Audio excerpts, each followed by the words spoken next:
bringing living truth and bringing freedom. And a wake-up call designed for everyone. It might be the very thing you've been longing for, or it might be the very last thing on your mind. It could be something that you sent on ahead of you, or it could be something you left behind. Mr. Apocalypse is coming. Woo! Mr. Apocalypse is coming. Woo! He's here. Mr. Apocalypse is here.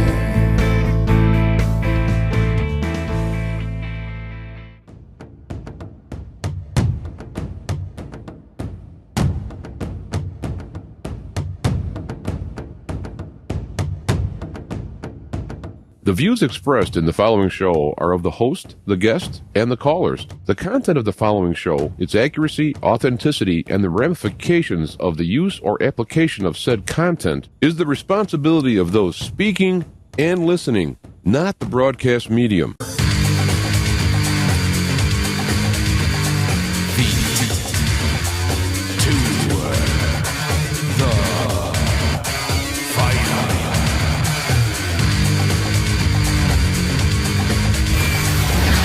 And now, live from Chicago, here is the Black Knight of Talk Radio, James Arthur Yancek.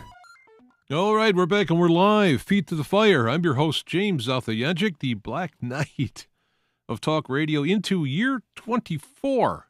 Wow. All right, so I haven't done a show in a while. A lot of stuff's going on in my life. Let's put it that way. And so, apologize for not doing it. There's a lot of people who are interested in what I'm doing here, and I appreciate that. Life gets in the way. What's that? Life happens when you're busy doing other plans. And I am working on. I had a extensive working, and I was going to do chapter 1 in the Christianity, the Red Letter Edition, but this kind of came up first. However, next week I'll have the other one, and I'll be doing that from now on. Probably we'll be checking in with Less Visible. He used his song today. He is back, and so we'll be checking in with him probably in between, as it may be. I do have some show notes typed up, and there's a link in the description for the PDF if you'd like to follow along, or while the show is going on, or in repeat, or whatever. Because what I'm saying is so true.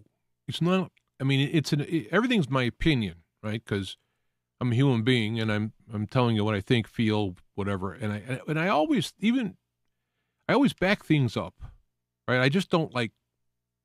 It's because, right?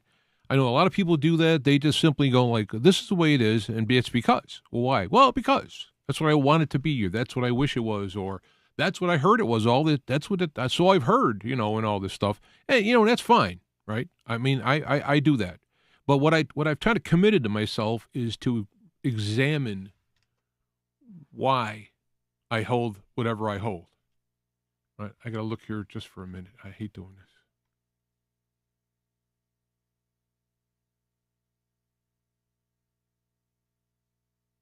All right, I had to set up good before, and I don't know. I hope it's working out with the YouTube thing here.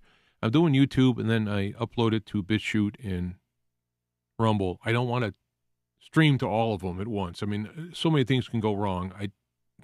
I'll look into that. But anyway, so in the description, you'll see a link to the PDF. It's an encrypted location, how I do things.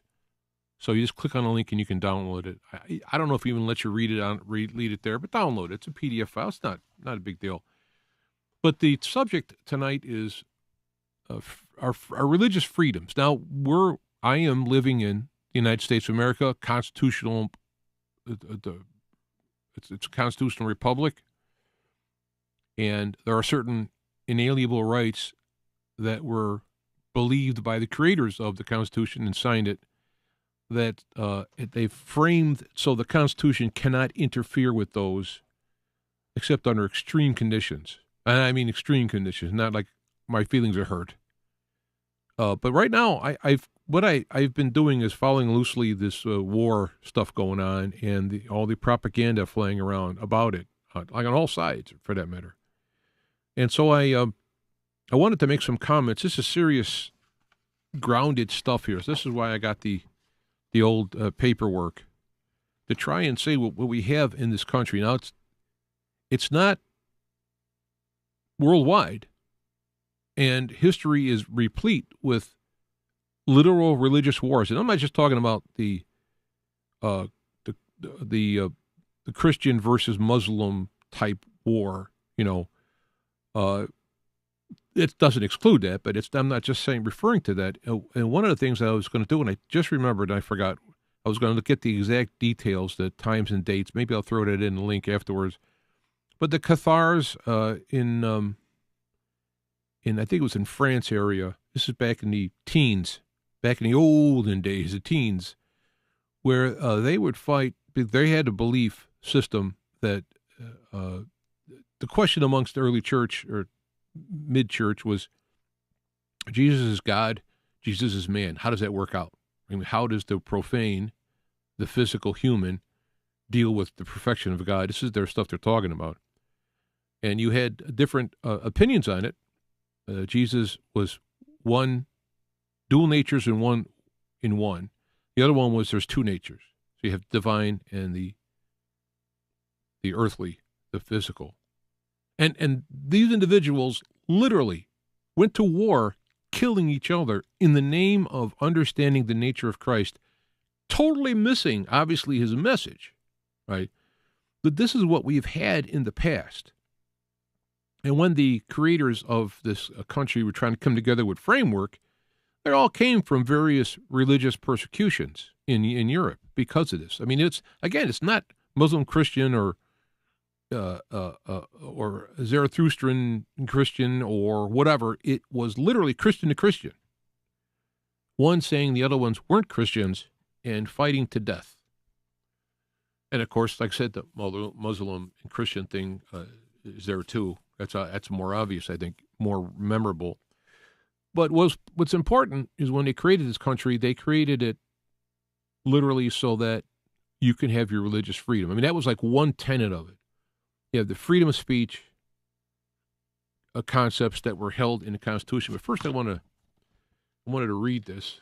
I've got new glasses now, so I'm doing one of these bifocal things. So forgive me, and I want to read this. Oh yeah, let me put it up with you. I have it planned. I have it right here so that you can read along. Oh my God, how did that get highlighted? I want to clear that highlight. I don't know what that was. The highlight was there for. There we go.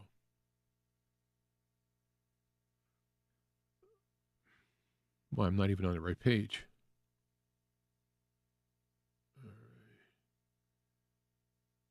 All right, so there we go. I'm going to scroll it down to there.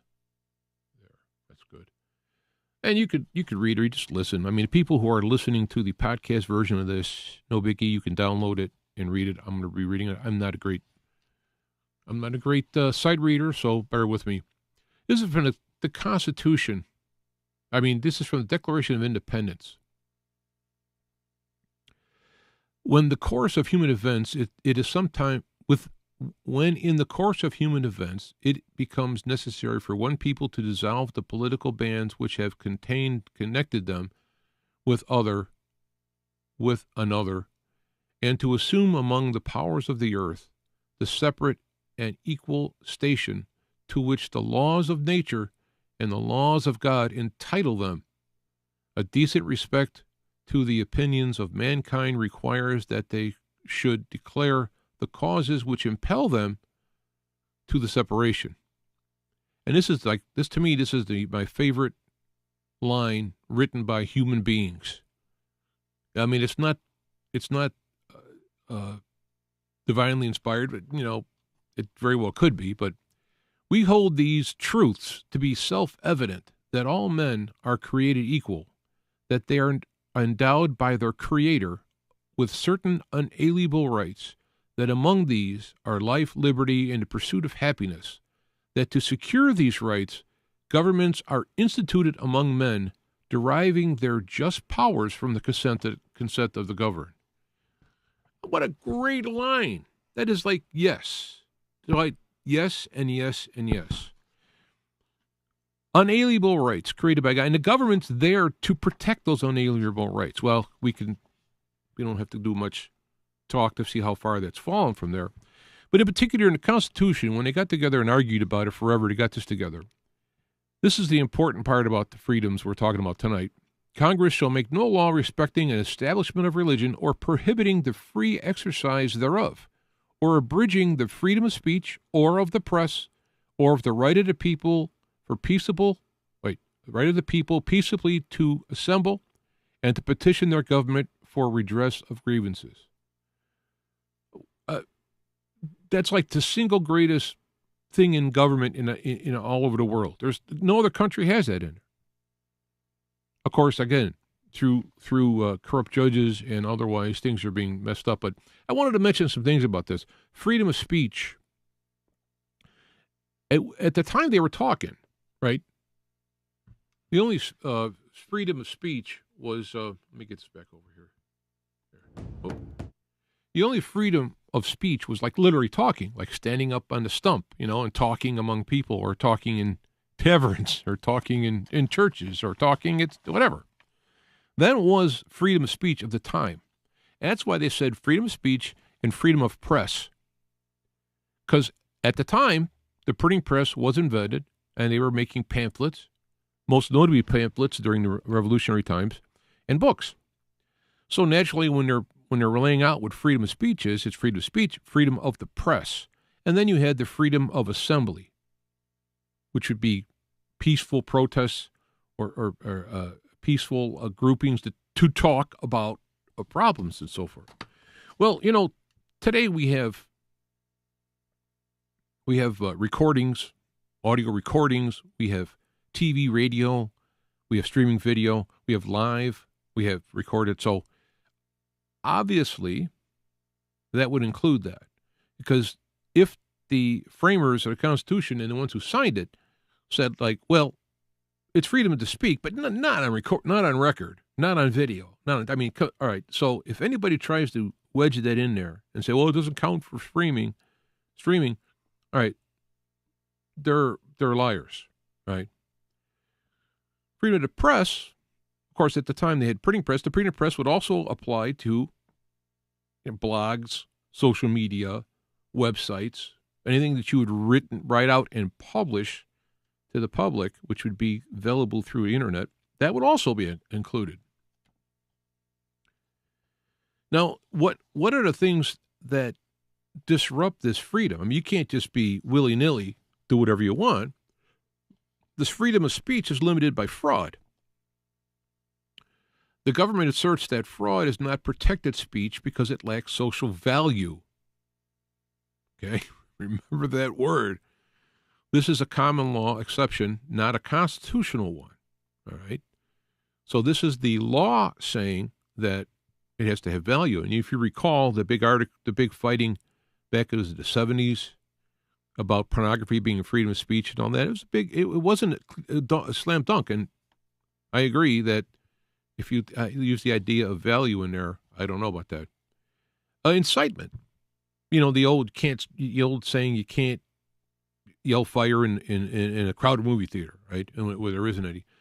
The current standard, Brandenburg versus Ohio, 1969, allows the state to prohibit speech only if it is directly, this is a quote, directed to inciting or producing imminent lawless action and is likely to incite or produce such an action.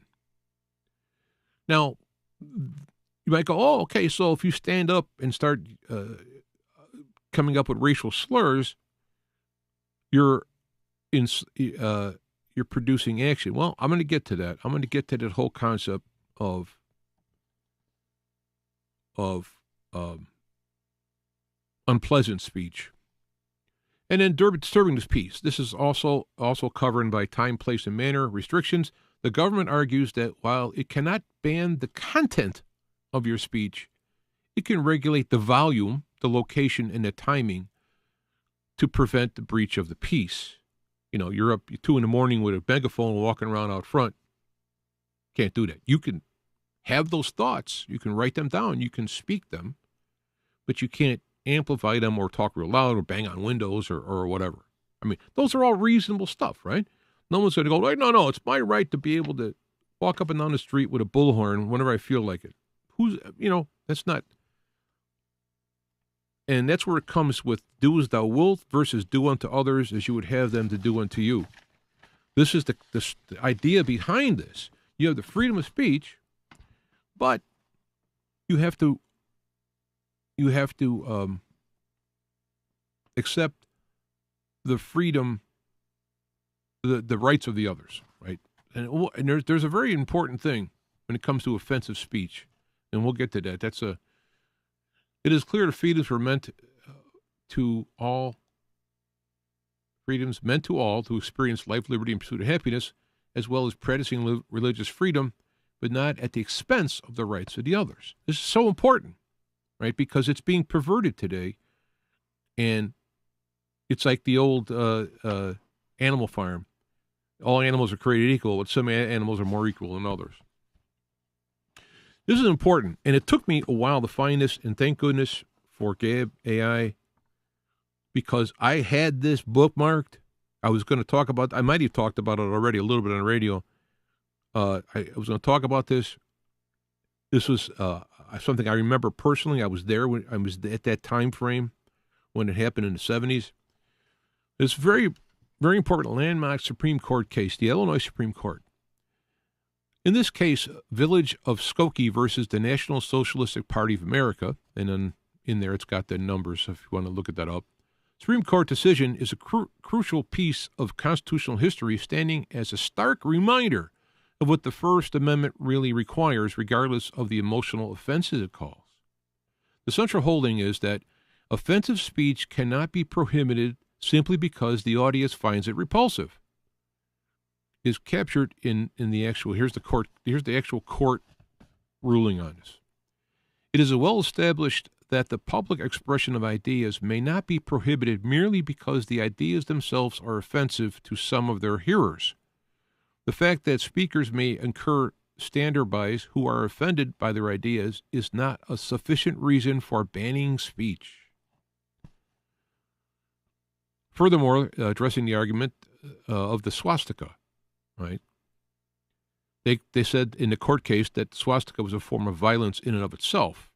Again, it hurt the feeling of Holocaust horrors. Now, I should preface this, but I knew this because I lived here. But Skokie is a suburb which at the time was primarily filled with Jewish people, and a number of which were Holocaust survivors. So the neo-Nazis that were going to march down there. I mean, they're knuckleheads, right? They're knuckleheads. Okay. They were going to march down there, which is it's stupid. I mean, it's ignorant. You want to have a march for your ideals of socialism, national socialism, or whatever that Nazi stuff. You went to it, fine, but you're going to pick Skokie. They're not even from Skokie. In fact, they were actually not too far from where I used to live, in Market Park area.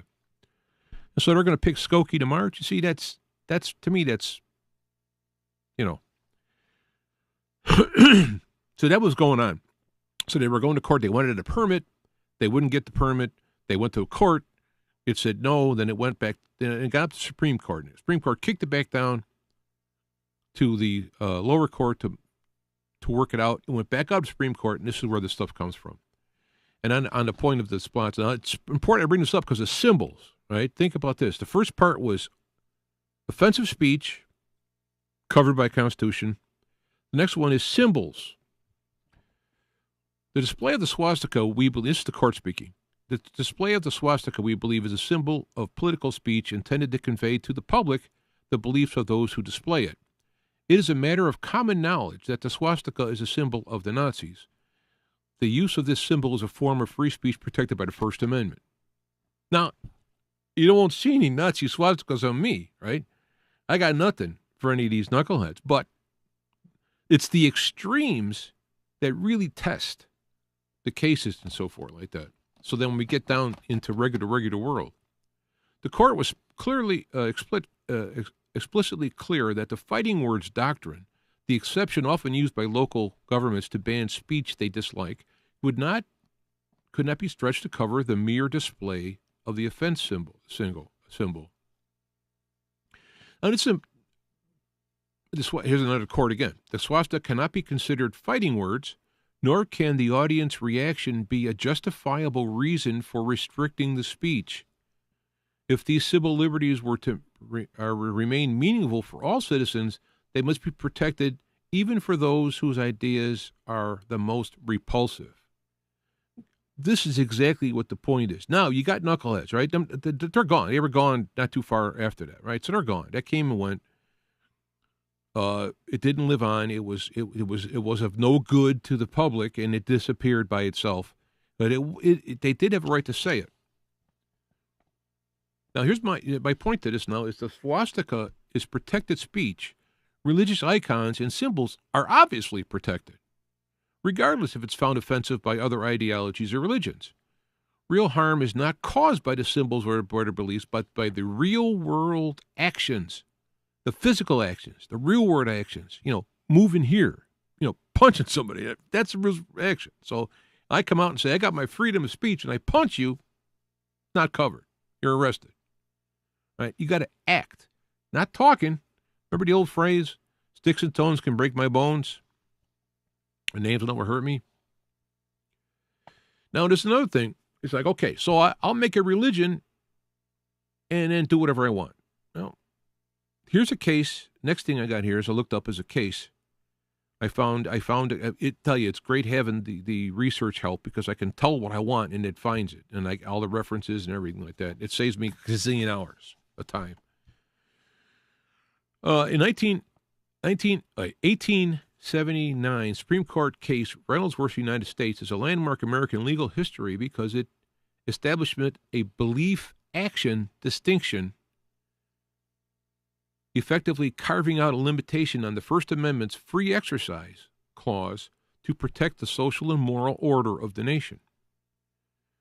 The belief-action distinction, the court held that while the government cannot interfere with religious belief or opinion, it can interfere with the religious practices or actions that are contrary to the laws of the land. And this is going back to the Mormons at that time. It was legal for them in their religion was for them to have multiple wives. And the United States, the law said one wife. So they were able to define what marriage was, and it was one, a union of a man and woman. So this is the court. Congress was deprived of all legislative power over mere opinion, but was left free to react action to reach actions which were in violation of social duties and subversive good order. Again, action. Really?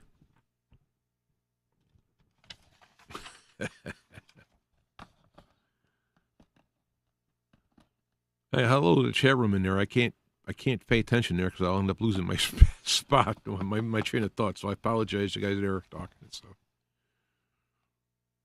The court explicitly tied the American legal system to the Christian tradition of monogamy.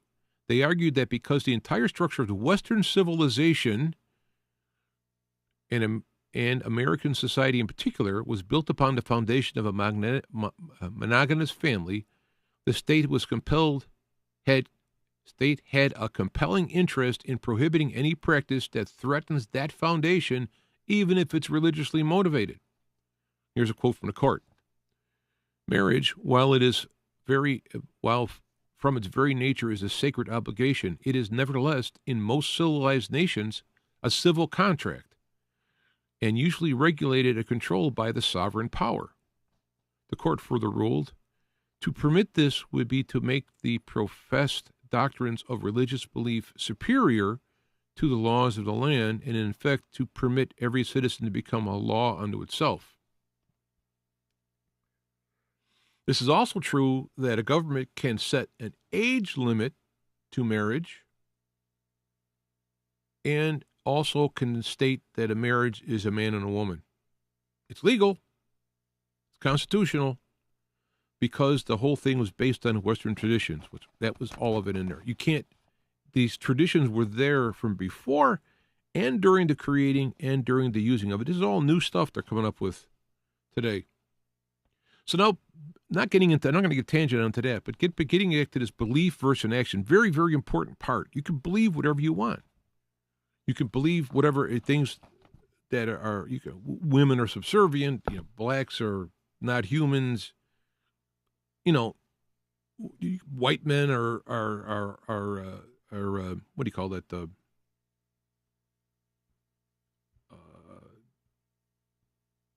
Again, like Hitler, whatever. You can believe whatever you want. The problem is how that belief comes out into the real world. That's so important. That's so important to get that distinction, right, between in here and out there, the actual action. I'm picking up this stuff. I'm picking up the case. That's an action. I can sit back and go I'm going to pick up that case. Doesn't matter. I mean, it's your opinion until you put it in there. This brings to the heart of the presentation. You have the freedom to believe whatever you may. Acting on it, bringing it into physical reality, or codifying it into law enforceably by government is another. Every law is the codification of morality. Every single one. When the government passes a law, they are telling you what is good and what is evil. Therefore, the question is not whether we should codify our beliefs, but which beliefs are true and which are false. And you can get into that with, I'm autonomically a woman, but I decided I'm a man type thing. Is that true or false? Well, the physical evidence is true. Physical evidence is that you are what you're born. Now, there may be mental issues or what have you, but simply deciding it is not going to be the deal. But again, I'm not getting off track on that. Mainstream discourse demands that you ignore this history. You are told that pointing out the ideal and political animosity inherent in the tradition is hateful. But if you are a follower of Christ, you have a duty to recognize who your master is and who opposes him. You're not calling for persecution. You're simply observing the reality of an ideological conflict. You are identifying the source of the scarlet letter, which is in recent days has been anti-Semitism, that they paint on you for not having certain religious beliefs. And I'll get to that. The reason for these officials are so quick to use the means of a charge of anti-Semitism is to silence you because they are acting as an enforcement arm for that specific Christ-rejecting tradition. Now, I also have a list of verses that came to my mind as I was doing this, and I looked them up. But what I want to mention here is that the thing that started me to do this. What does this mean? Is this something bad? Right. What started me to do this was when I saw that you had. Now I'm seeing is Ted Cruz. Whenever I see a picture of a person, I can't say their name. I don't know what that means. Genius, mental illness, I don't know what. When Ted Cruz came out and said, if you use the term Christ is King, that is anti-Semitic, and it's causing harm to Jews, that's ridiculous. It is a religious belief that Christ is King. If Christ was here and assumed kingship, then there might be some discussion because it's in the realm. But as it stands now, when I say Christ is King, that is going to affect my personal behavior. I'm going to decide if Christ is King, then I should listen to what he says. And there's plenty of things in the principles that he's written out, and I could do on it. And that's a statement. I can say that. That's religious protection. There's no harm done. And if you're offended by that, just like, and this is a religious thing. This is Jesus as opposed to, a swastika, right? It is, obviously, you cannot make a law against that. It goes against the Constitution. It goes against the whole principles of the freedom of religion.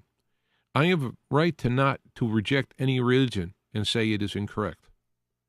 I can publish works and talk about it. I can have a talk show. I can do a blog. I can rent a hall and sell tickets. Come talk to me. I want to talk to you about this. I have the right to do that. I don't have a right to say let's become the new. Here we go with the words. I'm seeing the guys marching down. The knights marching to war. And I can't say what it is. See that? There's my thing here. It'll come. I mean, I'm not calling for rising a war against religious beliefs. Let's go attack Israel or attack Muslims or attack whatever because they have different beliefs. No, that's not what we're doing here. We're talking about putting together the most personal space in your head, in your body, your soul. You're putting together what you believe to do and follow, which is completely, obviously, blatantly, obviously, what the Constitution is saying, right? Of pursuit of happiness, freedom of religion and speech. It's like it is the bedrock of this whole thing. So when they're saying that you can't do that, they're so wrong on so many levels that it's ridiculous. It's like ridiculous. Another problem I have is when, and I've said this, I don't know, years ago, I guess, a couple years ago at least, that I don't look at the secular human created existence of Israel has anything to do with the biblical Israel. Now, they got together in the land, and they got together, and they said, this is the new Israel. Well, you could say that. They could believe it's the new Israel. I got no problem with them believing they are Israel reunited, back to the Bible Israel reunited. I got no problem with that. They could say it. I don't agree with it. I don't think it is at all in thought, word, and deed. But if they want to believe that, that's fine. They can't tell me not to believe it. They can't tell me I can't talk about it on the talk shows or I can't write a thing about it. They can't tell me that. It's embedded in the Constitution, right in there. All right, so now we have the two tenets here that we've been talking about. And this is American senator, American leaders who are swear an oath to uphold the Constitution, turning around and telling us you can't do that. You can't have that religious conviction. You can't share that religious opinion. And if they could, they would make it a law. Maybe they'll try. It's ridiculous. Secondly, it's funny, we're talking about Christianity and rabbinic Judaism, and you're talking about Israel, which, up until all this hoopla, I never even gave much thought of it. The stuff that was going on in Gaza, that people are saying, no, they didn't. They're helping them. They're killing them. It's simple to solve it by sending independents in there, but they're not allowed to go in there. So then you start to wonder. I never even gave thought to this stuff because it was so obvious to me.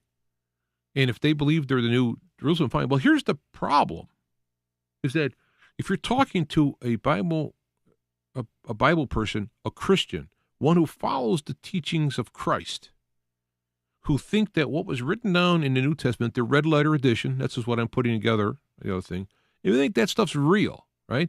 These are actual, you think they're truths. You think this is real, and you call yourself a Christian, you're following Jesus Christ. You're following, you're not following Paul, Peter, John. They follow Jesus Christ. So when Jesus opens his mouth and says something pretty important, wouldn't you agree? It's one thing to have people, scholars, art, they have their opinions and they look at this, look at that. Jesus opens his mouth.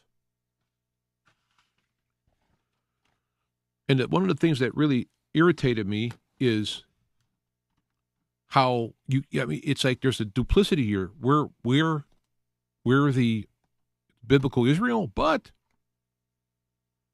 we're not going to do this stuff. Well, anyway, before I get there, I wanted to mention about Christ as king.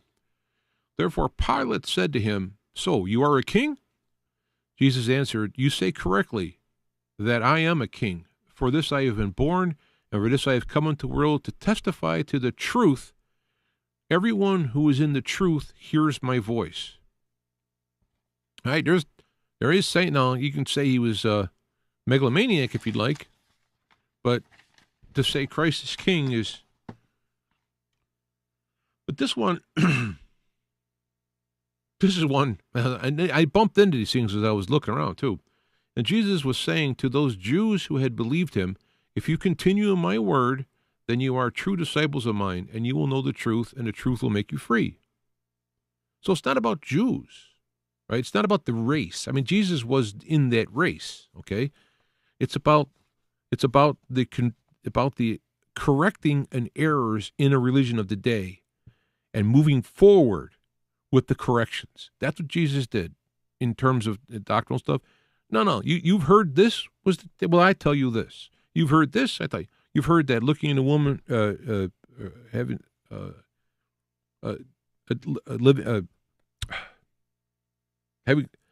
adulterous relationship with a woman is a sin. I tell you this. You look at that woman with the thought of it, it's a sin already. I mean, he's clarifying this stuff. So it's not like he's changing it, right? I said this in my first red letter edition. And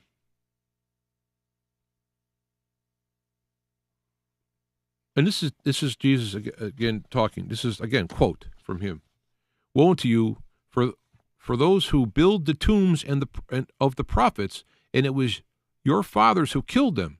So you are witness and approve of the deeds of your fathers, because it was they who killed them, and you built their tombs. For this reason also the wisdom of God said, I will send them prophets and apostles, and some of them will be killed, and many will be persecuted, so that the blood of all the prophets since the foundation of the world may be charged against this generation, from the blood of Abel to the blood of Zechariah, who was killed between the altar and the house of God. Yes, I tell you, it should be charged against this generation." He's talking about the Pharisaical church of the Jews at the time. He's saying all this blood stuff's on your... So the thing is the current Israel is saying, no, we're the biblical Israel. Well, here's the biblical Israel. I'm just saying, if you can't pick and choose, right? And when you throw in the stuff that's going on in Gaza, hey, does this sound like crazy or what? This is what's going on. And a word to the people who are dual citizens, whoever they may be. And again, I'm not focusing on Israel, though this seems to be the topic, and it's because Israel is bringing up the topic, right? You cannot serve two masters. You will either hate one and love the other, or you will be devoted to one and despise the other. You cannot serve God and mammon. Now, mammon is a great word. In fact, a lot of the transmissions just keep the word because it's so special. It's so deep. Some of the more modern translations, NASB included, calls it wealth, but that's not, that's not all of it. There's a power aspect there, wealth and power. So if you're talking about okay, I'm going to be in the United States and I'm going to have dual allegiances to other countries, I'm doing it for power.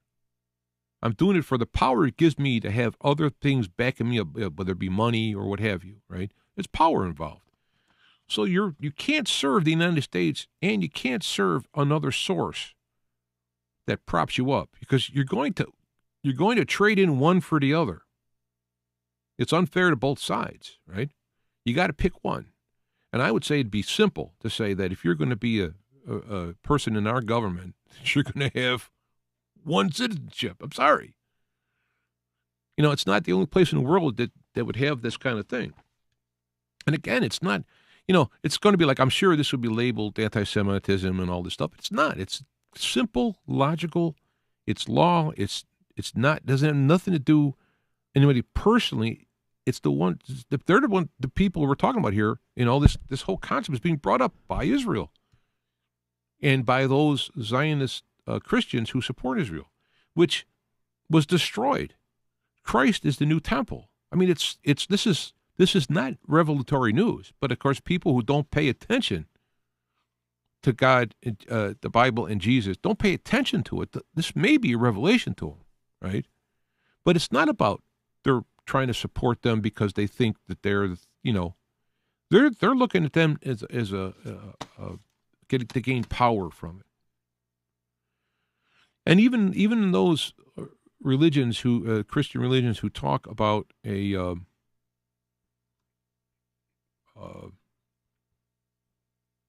dispensationalism, and they go through that, and they talk about these things, right? Even for those people who do that, it says in your own doctrines, right, that who's going to sit in the temple when it's rebuilt is the Antichrist. I mean, it's if you're going to follow your own theology, and you're going to say the rebuilding of the temple is a prophecy of Jesus to come, Jesus is coming because the Antichrist comes and sits in that temple. So is this your logic that I'm going to support Israel? I'm going to support them building a temple. I'm going to support all this stuff.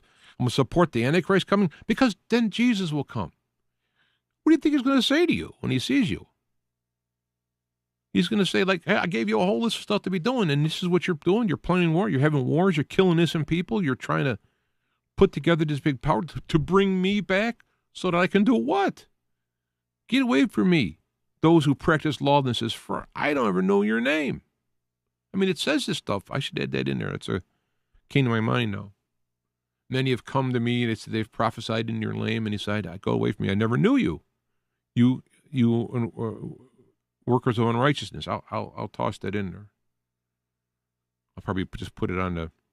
So this is the point I'm getting at. Is like if you have to have non-contradiction in your positions. This is the whole point of this show. I started my whole thing on the concept of lack of contradiction points to truth. It points to BS and it points to truth. It exposes BS, which then points to truth. So this is what we're looking at now. You cannot, under this legal now they can pass laws, and if they have corrupt judges who let it be, well, now it's lawlessness, and it's going to be enforced by their own new secret police who are going to go for that. How they take people who, for example, going back, because I should have wrote this down, but going back into the idea of in your head and out in reality. There's a difference between that. What was that called? I like the belief and action. You have a person who's standing on public land, and if there's laws against what's the word loitering, meaning standing around, right? All you have to do is move. Remember, all you have to go is look to Teamsters picketing. They're walking around. They can walk around with the sign and do what they want because they're not loitering, right? So you have a person who's standing there at an abortion clinic who is silently praying, eyes closed, presume, silently praying. They get arrested and put in jail. People who come up and actually break laws, multiple laws, looting, robbery, burning stuff down, they don't get arrested. I mean, some do, but they don't get arrested. Here you have people who have stepped into with their ideology of, I deserve to get this free, all right? And they stepped into the reality term, breaking windows, grabbing things, hurting people, beating up people based on their own. I don't like you because of your color. I don't like any of you because of your belief system, your political beliefs. And they come out and they do harm to property and people. They're breaking the law clearly. And some of those people have been granted leniency or even not even arrested because of the ideology behind it. So in this case, you have the ideology is the law, not the law. Not the physical actions of doing harm to someone else or stealing property or destroying property. That's a physical action. But the ideology of like, well, we don't think, we agree with this person's belief, so we'll let it be. Now, of course, in reality, they're not actually honoring their beliefs. They're using them as a tool. I mean, the United States is set up that you can't just take an army and march in the United States. Right? It's not going to happen. Well, what you're doing is, if you bring people into the United States, legally or otherwise, who don't go along with the constitutional system that was here before they're entering and decide to subvert that, you use those people as your army. It's your Trojan horse army. So the reason why they're letting in illegal aliens is because they want to have new people that they can vote for them, that can work for cheaper. They'll do what they're told, type thing.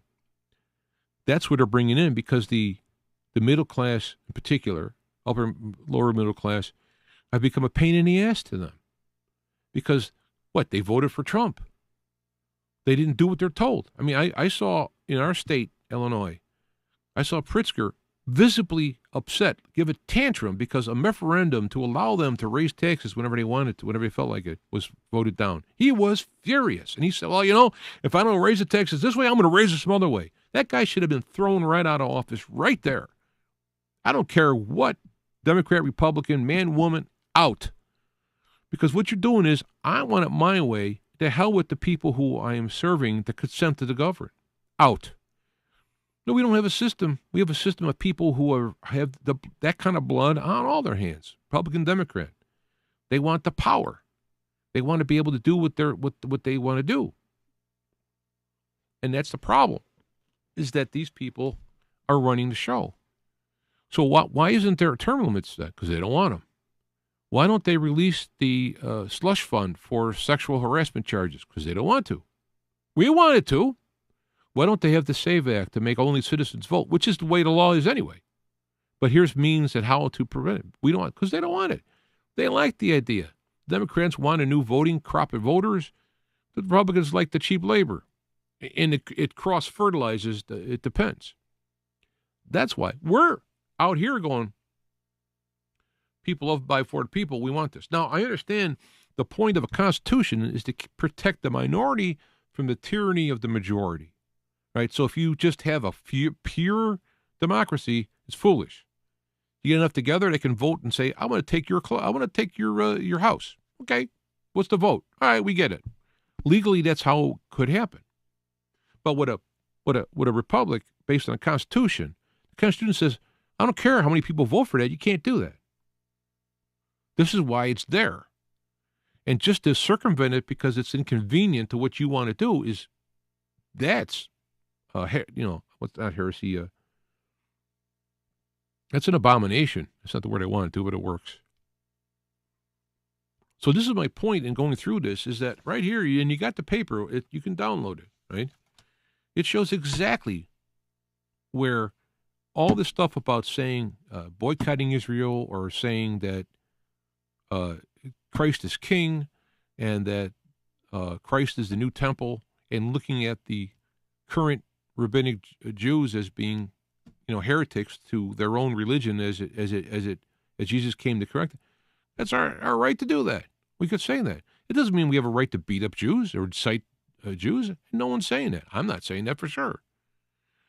But you're going to tell me that I can't say Christ is king? Christ is the king of my life. His principles are what I live by. He saved me daily. I thank the Lord for sending him to not only metaphysically, spiritually get in and save me and heal me, erase sins and all that. Not only that, right, which is fabulous, right? It's fabulous. But he left these guidelines and principles that are timeless, cultureless. It applies to everywhere in the universe here in this, 3D plane, whatever. And Jesus said, and I put this in my first lesson, that, maybe I'll link to that in this too, that you think I've come to destroy the law? No. I've come to fulfill it. I've come to live it out. I've come to, you are looking at me, you're looking at my actually fulfilling those principles of the law which God intended, which man disrupted, which they wrote line after line and extra, you go through Leviticus numbers and all those. You get these all extra little things. Well, if you do this, you got to do this, you got to do that, you got to do this. All this legal stuff put on top to the burden. And Jesus says, take my yoke, for it is light, and it is easy, my burden is light. Following Jesus is really easy to do. What's hard is following mammon and following Jesus. You can't serve two masters. So you're either going to go like, okay, I'm going to go all in on the world. And we're seeing it happen. We're seeing the not Tom Cruise, the Ted Cruzes. They're all in for the world, right? They've made that choice, right? And you're seeing the other people going, no, wait a minute. No, wait a minute. I'm in for Jesus. I'm in for the principles he taught. I'm in for the saving grace of God. And my Father in heaven, that Jesus has repaired my relationship with, loves me, it loves everybody. And Jesus is like it's the go-between. It's Jesus also said, it says, you come to me, for now you come to me. But I say the time comes when you'll go directly to the Father. And I'm not talking about dying. I'm talking about you're going to have you have a relationship with God the Father. Jesus called him Father. He didn't call him Yahweh or Jehovah or he didn't call him like, Ronald or whatever. He called him the Father. He is the creator of all things for everybody. And Jesus is his king. Jesus is his physical manifestation that is the king of the world as it is. And he will be there, and none of the laws, the principles of God will change until the end. All is completed, was his word. And so that is what the deal is here. And we're getting into, it seems to me we're getting into the latter days, as Jesus talked about. I think there were definitely two instances of it, one more locally at the time, but then one corporately for the world. And we're moving into these areas because the stuff that's happening fits along with his warning. And that's something for another time. I just want to mention that legally, by all stretch of the word, legally, constitutionally, legally, reaffirmed by the courts, been like this throughout history. This is the deal. Now, if you don't think Christ is king of your life, you have the freedom to do that. You can sit here and say, I don't think Jesus is king. And I'm going to have a podcast saying he's not. And I'm going to show why he's not. Go ahead. That's the freedom of religion we're talking about. It doesn't mean that you should have your door broken in or house burnt. Absolutely not. That's the whole point. And the trouble is when people seek power, that's not acceptable. You can't have disagreement. Power means I am you, do what I say. China is a great example. They're going after the what do they call them? Falun Gong? I apologize. I could barely read English. But they got those practitioners over there that are peaceful, meditative, dancing. They don't like it. I wrote in and looking at why don't they like him? It's because the state is the God there. You can't have any other, we'll call it worshiping, other than the state. And they're simply using them. There's even records of them being used, kept in prison and harvested for organs and all this stuff. I mean, this is the satanic world at its best.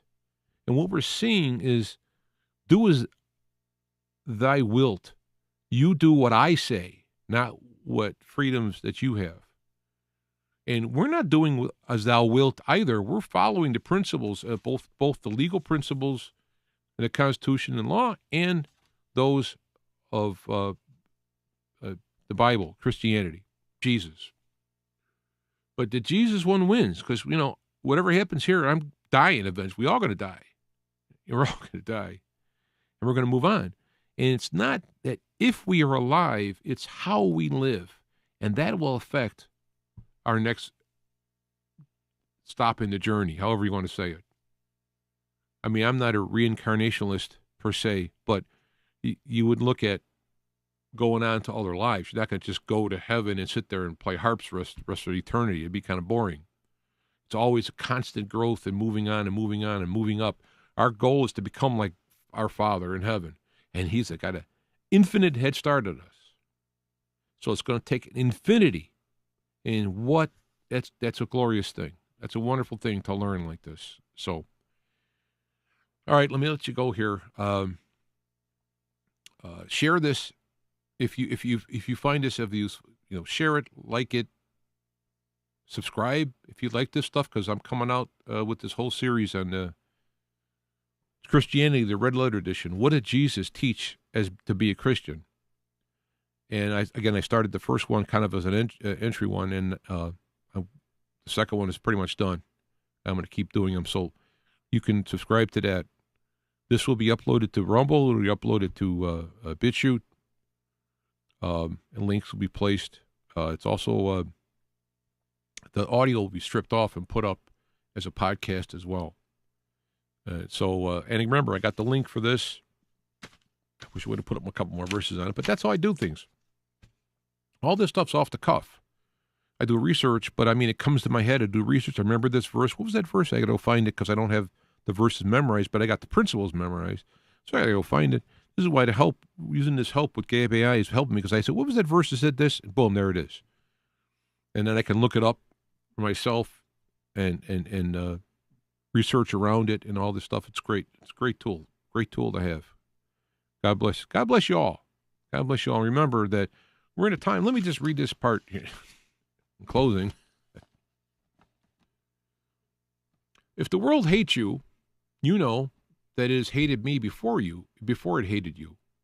If you were of the world would love its own. But because you are not of the world, but I chose you out of the world, because of this world hates you. Remember the word I say to you, a slave is not greater than his master. If they persecuted me, they will also persecute you. If they kept my word, they will keep yours also. But of all things they will do to you for my name's sake, because they do not know the one who sent me. They know the Father who sent him.